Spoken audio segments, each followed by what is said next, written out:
खबरें जो आपको सीधे जोड़ती हैं हमसे, जिनका आपकी जिंदगी पर होता है सीधा असर। खबरों की वही तस्वीर,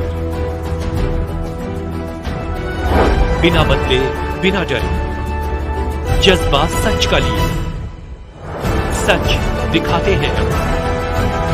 प्रथम एजेंडा, आपका अपना अखबार की सबसे बड़ी खबर, इस वक्त की सबसे बड़ी खबर प्रथम एजेंडा पर सुंदरबनी से योगेश ने पूर्व सीएम गुलाम नबी आजाद से बात की।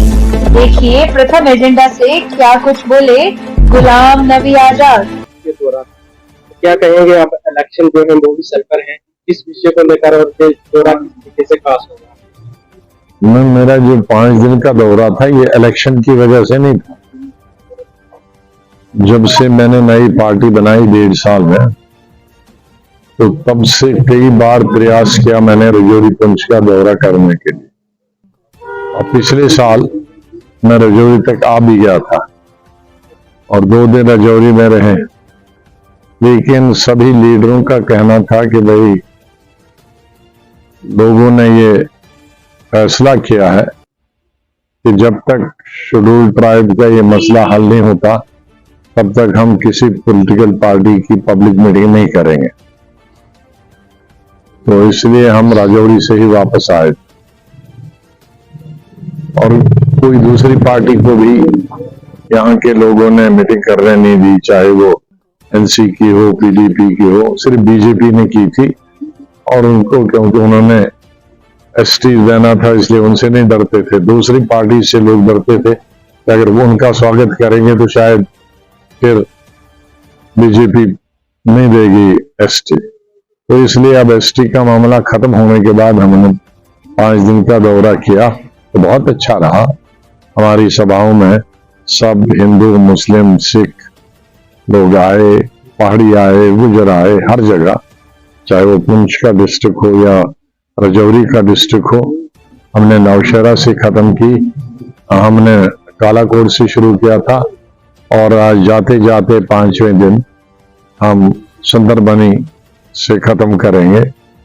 और इसमें हमने पुंछ में भी 2 जगह मीटिंग की, राजौरी में भी की, बाकी इधर इस एरिया में भी की, कालाकोट और सुंदरबनी आज करेंगे। तो 5 दिनों का जो दौरा था बहुत सफल दौरा था और सभी बड़े प्यार प्रेम से, हिंदू हों, हमारे पहाड़ी हों, हमारे गुजर भाई हों, चाहे वो पुंछ में हमारे सिख भाई हों, सब ने अपना प्यार दिखाया, जताया, दिखाया।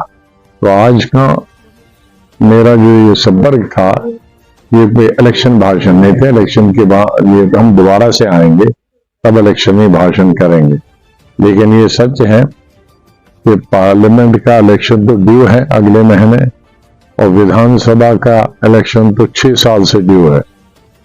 बल्कि अब इलेक्शन जब होगा तो 10 साल के बाद होगा और इतना लंबा समय कभी भी 70-75 साल में नहीं हुआ कि 10 साल में कोई इलेक्शन ही नहीं हो।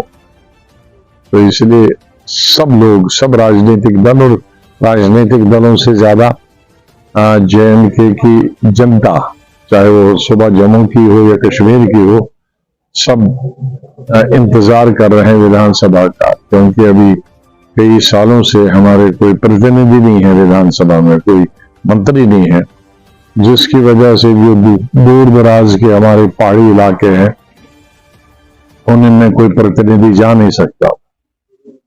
अब हमारे प्रतिनिधि रहे DDC के, BDC के, लेकिन जो विधानसभा का की पावर होती है या मंत्री की पावर है वो बेचारे DDC और BDC की तो नहीं है। तो इसलिए लोग भी इंतजार कर रहे हैं, राजनीतिक दल भी इंतजार कर रहे हैं और हमें आशा है कि जल्दी ही अगले कुछ महीनों में विधानसभा का इलेक्शन भी होगा। एनसी की कुछ देर पहले सुंदरबनी के अंदर बहुत बड़ी रैली थी, फारूक अब्दुल्ला को रोका गया। उन्होंने कहा कि जहां पर उमर अब्दुल्ला को डेमोक्रेसी की हत्या की जाए, क्या कहेंगे? अब डेमोक्रेसी की हत्या की जा रही थी तो कल तो फारूक साहब ने कहा हम NDC में भी, NDA में भी जा सकते हैं।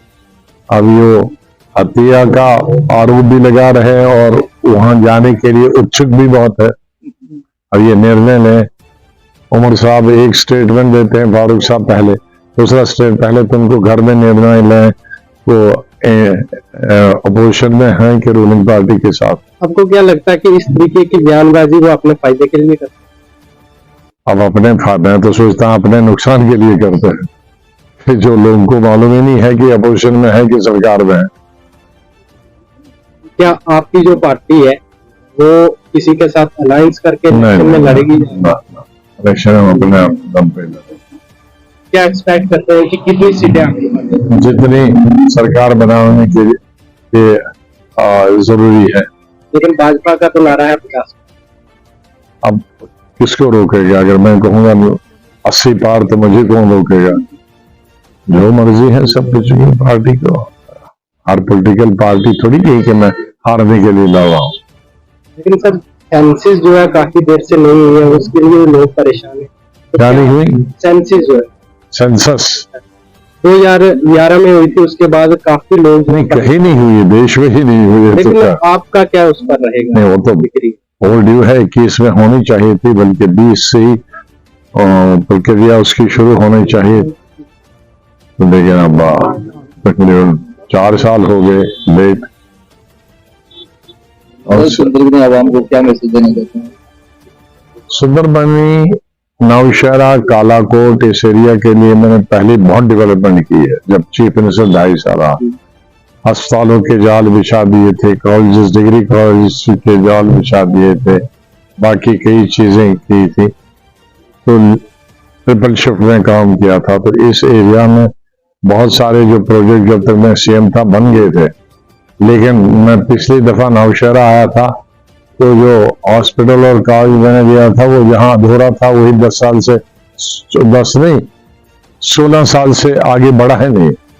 ये दुर्भाग्य की बात है कि मेरे बाद एनसी की हुकूमत 6 साल रही, उसमें भी वो आगे प्रोजेक्ट नहीं बढ़े, और 10 साल अब बीजेपी की हुकूमत बनी तो इसमें भी नहीं कुछ बना। तो 16 साल से कई प्रोजेक्ट है जो मेरे वक्त में शुरू भी हुए थे, आधे आधे रहे थे। तो वो आधे आधे तो हमने 6-6 1-1 साल में बनाए थे।